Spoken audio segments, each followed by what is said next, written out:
আসসালামু আলাইকুম রহমতুল্লাহ। ভাবলাম সামনের ক্যামেরা দিয়ে একটু ভিডিও করি। অবশ্য মোবাইল আপনার মোটর সাইকেল ওখানে লাগানো আছে, তারপরেও এই ঝাঁকিতে ঝাঁকিতে মোবাইল নিচের দিকে নেমে যায়। যেহেতু রাস্তায় তো একটু ঝাঁকি লাগবেই। তো আশা করছি আপনারা সকলেই ভালো আছেন। তো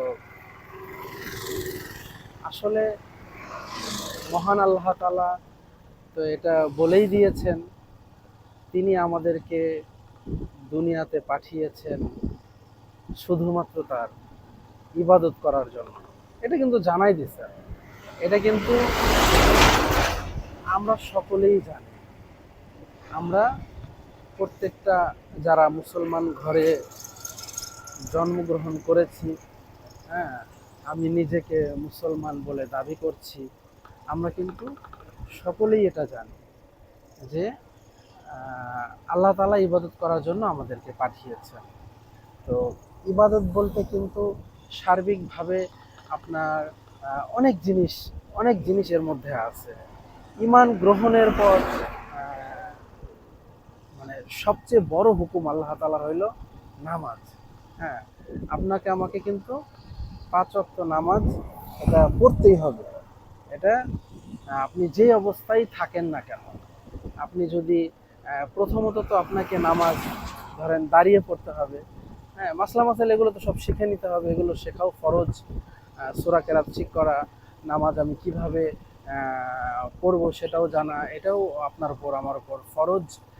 এরপরেও আপনি অনেকে দেখবেন সুস্থ কিন্তু আপনার ধরেন বসে নামাজ পড়ছে, তো ওলামায়ে কেরাম বলেন যে তাদের তো আসলে নামাজই হবে না।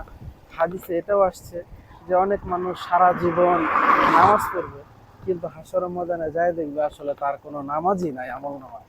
হ্যাঁ, এর মানে হইলো সে আসলে যেভাবে পড়া দরকার সেভাবে সে পড়ে নাই, সেভাবে সে আদায় করে নাই। তো সেজন্য আহ, সর্বোপরি আমরা তো দাঁড়িয়ে নামাজ পড়বো, দাঁড়িয়ে নামাজ পড়া ফরজ। কেউ যদি দাঁড়িয়ে না পড়ে তাহলে সে বসে পড়বে, বসে না পারলে সে শুয়ে পড়বে, শুয়েও না পারলে সে যেভাবে পারে সেভাবে থাকবে, ইশারায় নামাজ আদায় করবে। তারপরেও নামাজ পড়তেই হবে। পিছনের আকাশটা সুন্দর লাগছে না?